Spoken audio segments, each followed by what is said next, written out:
pengalaman beragama.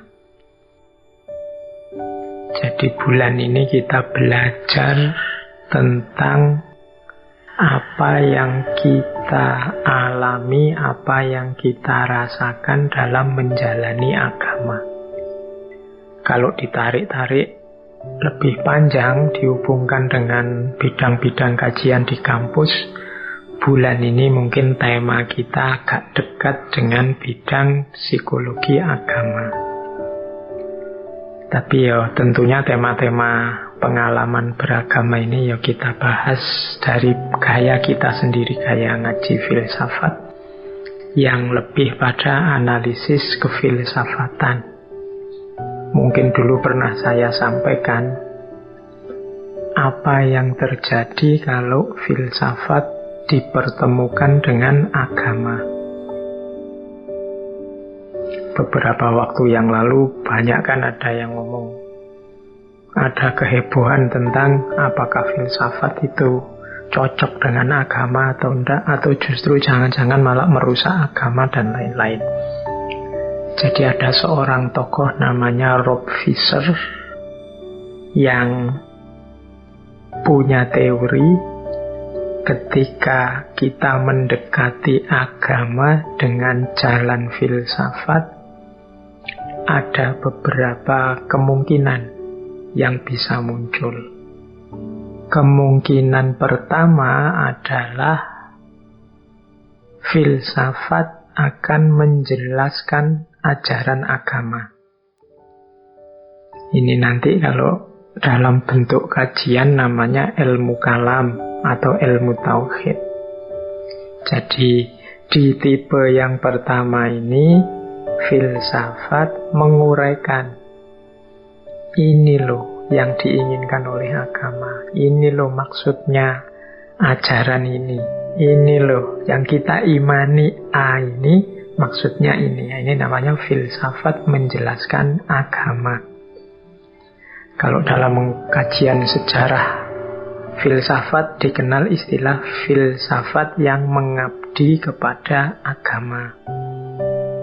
Nah, di gaya yang pertama ini filsafat membantu kita untuk semakin beriman, karena kita sekarang punya penjelasan-penjelasan yang rasional terhadap agama. Yang kemarin kita imani saja, percaya saja, sekarang kita ngerti argumennya. Nah, ini gaya pertama, filsafat menjelaskan agama. Ada gaya kedua. Gaya kedua ini nanti mungkin yang banyak tidak disukai, yaitu filsafat merumuskan sendiri ideal-ideal keagamaan, atau mungkin bahasa kasari ya filsafat jadi kayak agama sendiri. Ini kalau teman-teman mahasiswa filsafat nanti ada materi namanya filsafat ketuhanan. Nah, itu isinya filsafat merumuskan sendiri ideal-ideal keagamaan. Oh ya, kalau Tuhan itu harusnya bla bla bla bla. Kalau ini itu harusnya ini. Jadi ada norma-norma kefilsafatan untuk merumuskan ideal-ideal agama. Nah, ini kadang-kadang tabrakan dengan ajaran-ajaran agama yang sudah diyakini sebelumnya. Tapi ya tidak selalu, kadang-kadang ya cocok, tapi kadang-kadang ya tabrakan. Beberapa saling kritik antara para filosof muslim, misalnya Imam Ghazali mengkritik Ibnu Sina dan Al-Farabi, nanti Imam Ghazali dikritik oleh Ibnu Rus dan seterusnya. Itu melibatkan ini antara filsafat yang menjelaskan agama dan filsafat yang merumuskan sendiri ideal-ideal keagamaannya. Nah, jadi mungkin orang yang kemarin tidak suka filsafat masuk ke ranah agama karena dianggap merusak keimanannya, itu filsafat yang jenis kedua ini. Tapi ini nanti uraiannya panjang ya, dan kemarin saya lihat sudah sangat banyak orang yang menjelaskan bahwa filsafat itu tidak haram kok, filsafat itu banyak manfaatnya. Saya tidak perlu mengulang-ulang, teman-teman pasti sudah dapat ini sebelumnya. Ada lagi gaya ketiga. gaya ketiga ini, filsafat memberi ruang kepada agama. Filsafat memberi ruang kepada agama itu, contohnya misalnya Immanuel Kant. Katanya Immanuel Kant, agama dan filsafat ini dua hal yang beda ranah. Jadi beda wilayah kajian. Kalau filsafat dasarnya rasio, akal, sementara agama dasarnya percaya keimanan. Filsafat butuh yang rasional, natural, empiris. Kalau agama butuhnya keimanan, bahkan yang supranatural dan hal-hal yang esoteris. Esoteris itu hal-hal yang metafisik, di luar jangkauan materi. Nah, katanya Immanuel kan, dijelaskan seperti apapun susah untuk menguraikan keimanan agama, keimanan terhadap eskatologi, keimanan terhadap Tuhan, malaikat, akhirat, dan macam-macam. Itu tidak gampang untuk dijelaskan dengan filsafat karena memang ranahnya beda. Maka beri sedikit ruang dalam dirimu untuk agama, dan juga beri sedikit ruang dalam dirimu untuk filsafat. Biarkan jalan sendiri-sendiri dengan fungsinya sendiri, dengan manfaatnya sendiri. Nah, ini pandangan ketiga. Jadi filsafat, agama ya agama. Tidak saling ganggu. Masing-masing ada positifnya untuk kehidupan kita. Ini pandangan ketiga. Jadi perannya beda. Nah, itu pandangan yang ketiga. Kemudian masih ada pandangan yang mungkin ini yang akan kita jalankan bulan ini, yaitu filsafat menganalisis agama.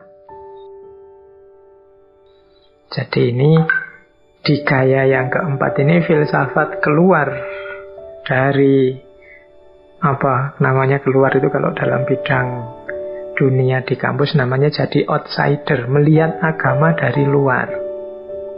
Terus dia menganalisis, kalau orang beragama itu perilakunya begini. Kalau orang beragama itu mentalnya begini. Cirinya orang beragama itu begini. Sementara yang tidak beragama seperti ini. Beragama yang gaya ini itu dia polanya begini, tapi beragama yang gaya itu polanya begitu. Itu namanya filsafat yang menganalisis agama. Dia melihat agama dari luar. Jadi memeta-metakan, meneliti, mengkaji, kemudian mengkategori, mengklasifikasi, menganalisis. Nah, itu gaya keempat.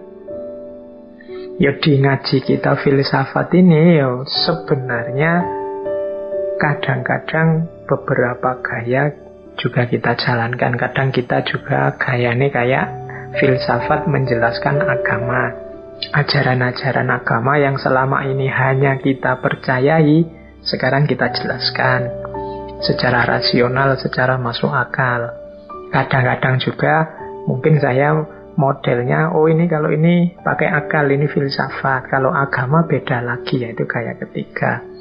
Kadang-kadang kalau pas tokoh tertentu, dulu mungkin kita ada sesi tentang kejahatan, sesi tentang argumen orang ateis atau argumen orang yang beriman dan macam-macam. Itu banyak gaya filsafat ketuhanan, filsafat yang merumuskan sendiri ideal-ideal keagamaannya.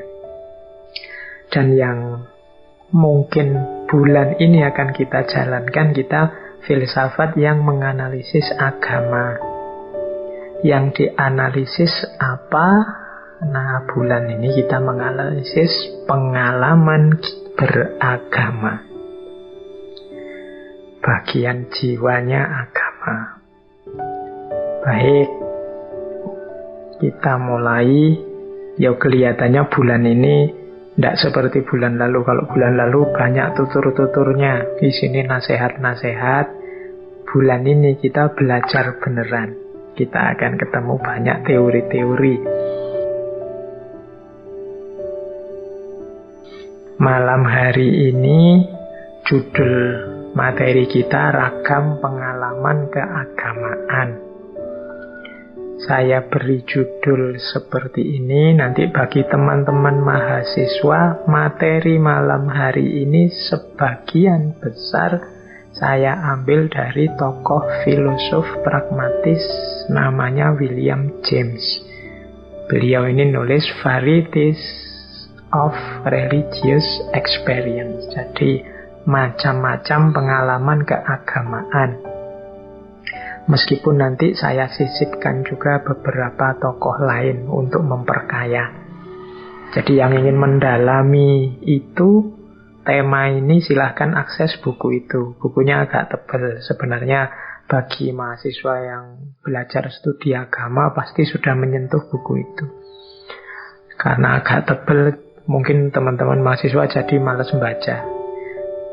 Biasanya yang nekat baca juga terus bingung, isinya apa toh ya, kok bulat, biasanya gitu. Maka malam hari ini saya bantu membacakan sedikit-sedikit. Nanti sisanya ya teman-teman kejar sendiri dari sana. Baik, bismillah, kita mulai. Ini yang pertama. Kalau ini tidak ada di Varieties bagian awal, nanti yang tidak dari bukunya William James saya sebut dari mana. Yang pertama ini tentang fitrah beragamanya manusia. Ini, karena beberapa kali saya dapat pertanyaan seperti ini. Mengapa sih orang itu kok harus beragama? Bahkan ada tokoh namanya Will Durant yang bilang bahwa agama itu sudah ribuan kali dicoba dibunuh oleh manusia. Karena dianggap kontraproduktif lah, karena dianggap malah merusak lah, karena dianggap hanya sumbernya konflik lah, dan macam-macam. Tapi sampai detik ini dia tetap eksis, tetap hidup, bahkan mungkin semakin mengakar. Kalau dalam bahasa agama ya memang tidak mungkin kita membuang agama, karena agama itu bagian dari fitrahnya manusia. Beberapa teori yang menunjukkan bahwa agama itu fitrah. Yang pertama, mengapa orang beragama? Ada teori ya karena manusia itu ya jasmani ya rohani, ya material ya spiritual. Nah, wilayah yang diopeni oleh agama itu wilayah yang rohani, yang spiritual ini. Jadi agama momong ranah spiritual. Sehingga ketika orang membuang agama, biasanya terus dia kehilangan dimensi spiritualitas dalam dirinya. Dulu ada cerita Barat pernah melakukan ini di bagian tertentu. Ketika awal-awal modern, banyak kritik terhadap agama yang dianggap mendominasi, terus banyak orang mengambil ideologi ateis, ada yang ideologi deistik, ada yang banyak yang ngambil ideologi sekuler. Jadi menyisihkan agama, ada yang sampai membuang agama. Terus belakangan muncul gerakan namanya spiritualitas baru atau New Age. Ini sebenarnya simbol bahwa ternyata agama yang dibuang-buang, disisih-sisihkan itu ya masih dirindukan, karena dia bagian dari jiwa kita, bagian dari hidup kita yang utuh. Dia harus juga diopeni, tidak cuma yang materi, yang lahiriah. Maka alasan pertama mengapa harus agama, ya longing for spirituality, kerinduan spiritual. Kemudian yang kedua ada psychological anxiety, kecemasan psikologis. Kecemasan psikologis ini biasanya kegelisahan kita. Ini besok saya mau jadi apa ya? Hidupku kok serba tidak mesti ya? Kalau tiba-tiba tidak lama lagi saya meninggal, apa ya yang terjadi? Dan seterusnya. Ini namanya psychological anxiety. Jadi kecemasan hidup yang mencari jawabannya susah. mencari jawaban yang nyaman, yang membuat kita tenang itu tidak mudah. Nah, banyak orang kemudian larinya ke agama. Jadi karena kecemasan psikologisnya, agama punya efek menenangkan, membuat kita meskipun mungkin kegelisahan-kegelisahanmu tidak terjawab tuntas, tapi membuatmu tenang dengan agama. Seperti kayak teman-teman bilang, ya pasrahkan saja semuanya pada Allah. Itu namanya psychological anxiety. Kemudian orang tidak bisa lepas dari agama juga biasanya karena kekecewaan terhadap dunia. Ada worldly chaos. Dunia ini rusak, dunia ini hancur. Kalau diserahkan, dipasrahkan pada manusia saja, masalah tidak akan selesai. Nah, ini namanya worldly chaos, kekacauan dunia. Manusia tidak bisa ngatasi. Yang bisa ngatasi harus ada intervensi Tuhan. Dari situ kemudian orang mencoba lari ke agama. Seperti hari-hari ini kan hampir semua manusia di dunia kebingungan melawan virus kecil namanya corona. Nah, ketika orang dalam kebingungan, dalam keputusasaan menghadapi segala kekacauan ini, jawaban paling menenangkan kan, ayo dipasrahkan semua pada Tuhan. Ayo kita mendekat ke Allah, ambil hikmahnya yang baik-baik. Nah, ini ilustrasi untuk menjelaskan mengapa orang kemudian lebih prefer, lebih cenderung pada agama. Kemudian ada juga deeper consciousness. Deeper consciousness itu kesadaran dalam. Oh, ini bagi teman-teman ini biasanya yang suka merenung, suka tafakur, berpikir, memikirkan hidupmu sendiri. Mengapa kok begini? Aku ini asalnya dari mana? Mau kembali kemana? Hakikat hidup ini apa? Kemungkinan besar deeper consciousness ini akan mengarahkan kita pada sesuatu yang besar, sesuatu yang menguasai hidup, sesuatu yang maha kuasa dan seterusnya di alam semesta ini. Jadi akan membawa kita kepada keimanan kepada Tuhan. Jadi mengapa orang masih beragama? Ya karena orang masih mau berpikir, masih mau merenung. Jadi mikir dan merenung itu penting biar kita sadar hakikat diri kita yang sejati. Nggak usah nunggu besok kalau tua, ya dimulai sekarang sejak muda biar lebih mantap. Deeper consciousness-nya. Dan yang terakhir, kalau ini menunjukkan bahwa manusia itu lemah. Jadi butuh pada yang maha kuasa, butuh yang maha baik di luar manusia. Need for all omnipotent, benevolent, holy Avis. Jadi kita ini serba terbatas, serba lemah, serba tidak berdaya. Bahkan menentukan nasib kita sendiri, kita tidak mampu. Bisanya kita berusaha mengubah nasib. Maka ternyata ada yang lebih kuasa di luar kita. Nah, itulah Tuhan. Maka dan kebutuhan ini sifatnya ya integral dalam diri kita. Ada dalam diri kita. Kita sadari apa enggak? Jadi diam-diam kita itu membutuhkan Tuhan.